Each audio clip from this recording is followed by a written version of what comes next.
too will be back in the second half, and our next performer, I've only met once before, I think, at one of the launches for the excellent South Bank poetry series. Lisa Kelly is one of the regular hosts at Toriano on Sunday nights, and she's doing a reading in Reading on the 17th of October for South magazine, which she's publishing also. And she herself is launching a new pamphlet of her own poetry on the 18th of November at the Toriano. So plenty going on there, but now you're going to hear Lisa Kelly.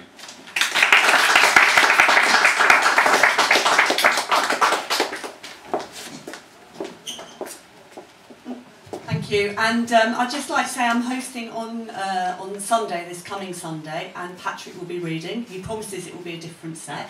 You won't hear the same thing again. And also Sarah Wardle, who's here tonight. So hope some of you might be able to turn up on Sunday if you haven't had enough tonight. So I'd like to just start off with a poem which is about quite a few things going on. I think it's about how I feel when I'm writing a poem. I'll write something and think, this is quite good, and then 2 seconds later I think, this is a pile of shit. And so there's that going on. And also I wrote it in bed, and I've worked out that I write quite a lot of my poetry in bed. I think it's quite a sort of fruitful place for me. And this first poem then, sorry about all the papers here. If I were an artist. A Japanese robe slung over the back of the chair at the foot of the bed, with straightened things out in the morning, casualness. Draped underneath, a pair of long johns. These are the hind legs of my bloodhound. Because if you could see what I can see, you would see a bloodhound. Not a sleeve, but a noble nose in profile falling into a slack jaw. Not a hem looped high before its curved descent, but an ear. Not a Japanese character, but a droopy eye. Not a swirl of print, but drool. If I was an artist, I would get out of bed, get dressed, and get a bloodhound somehow. I would walk it into the bedroom, position it nose to nose with its doppelganger, and take a photo which I would exhibit in a black frame on a white wall in a gallery. But then I remembered the dreamers who see white elephants in clouds, gardeners who send in photos of misshapen root vegetables to the readers' pages with captions such as, "Anyone for my 2 meat and veg?" And the woman who sold on eBay a piece of toast with the face of Jesus, and I put the bloodhound's hind legs in the wash, and the Japanese robe becomes a Japanese robe hung on a hook.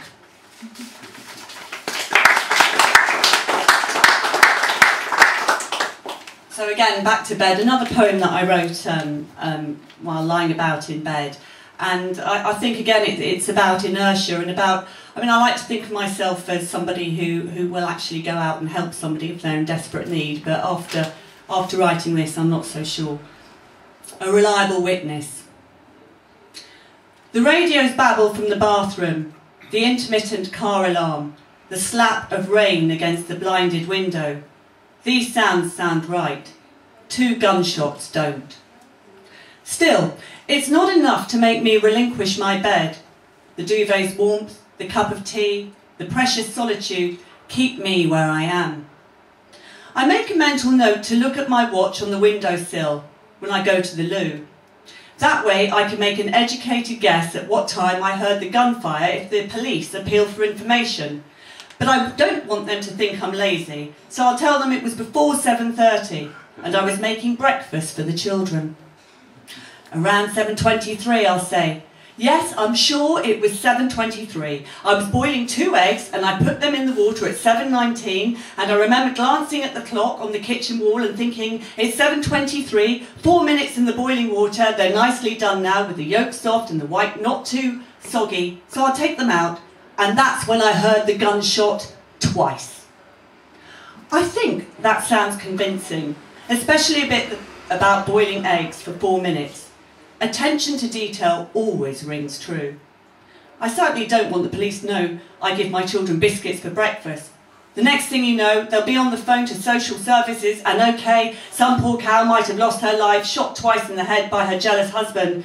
But on top of that, and for no good reason, except I feed my kids biscuits for breakfast, I lose my children. She's on the mortuary slab and my kids are in care. I want to do everything I can to help nail the murdering bastard, but there's a limit. Motherhood comes before being a good citizen. Anyway, it was probably only a car backfiring. I like to think it was.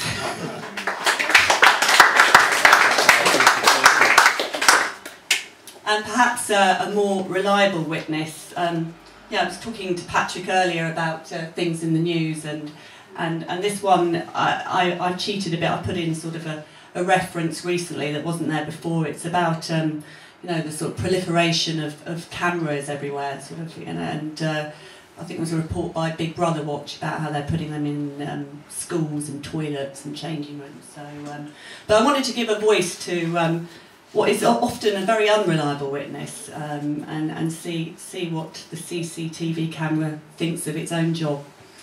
CCTV. Hanging around on a street corner, I catch your eye like a prostitute. As I swivel towards you, I infer peccadillos before police shoot over. Sometimes I hand relief to a hoodie, my memory failing interrogation, thief, druggie, whatever, images blurrily recalled, but it's hard, non-stop, working 24/7. I hate the dark, fog. I envy others working shops, school changing rooms. More of a lark than this patch where dogs lift legs, butts are stubbed. Once, some crazy horse accused me of sucking souls, but dregs are what I deal in. Society has no remorse, just needs which must be sated, watched. I know things no one should have to know. Bodies stepped over, lives botched, final movements before a no-show.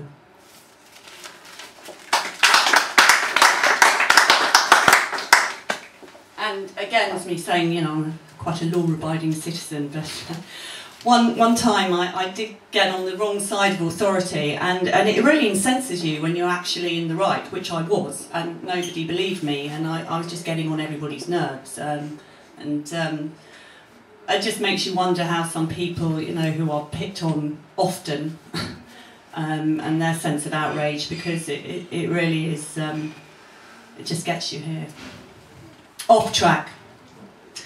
On the last train back to London from Sheffield, the inspector bears down on me just outside Derby, and he's a job's worth, conscious of the power he wields. And I'm explaining I definitely bought a ticket, maybe, in the rush it fell out of the tombola of my purse. And his impatience plays to the passenger's impatience.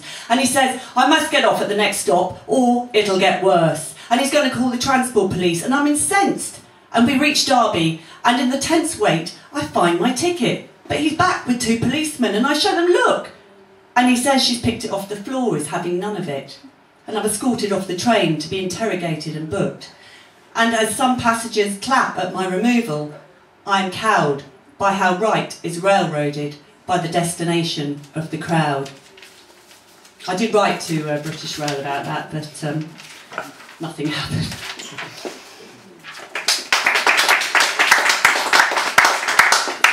And again, I'm sure the the ticket inspector, you know, was a job's worth, and he didn't like his job. But this is one job I had years and years ago, which I really desperately hated, and at least it's given me fodder for a poem. But that's about all you can say about it.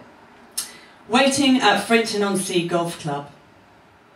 A brown paper pay packet for waiting on tables at the golf club was not worth the endless knives, forks, spoons and plate setting for middle-aged men who, despite their girth, thought a pour upon my arse had such charm, and a naughty wink, cheeky line in chat, irresistible to a green girl, not smart.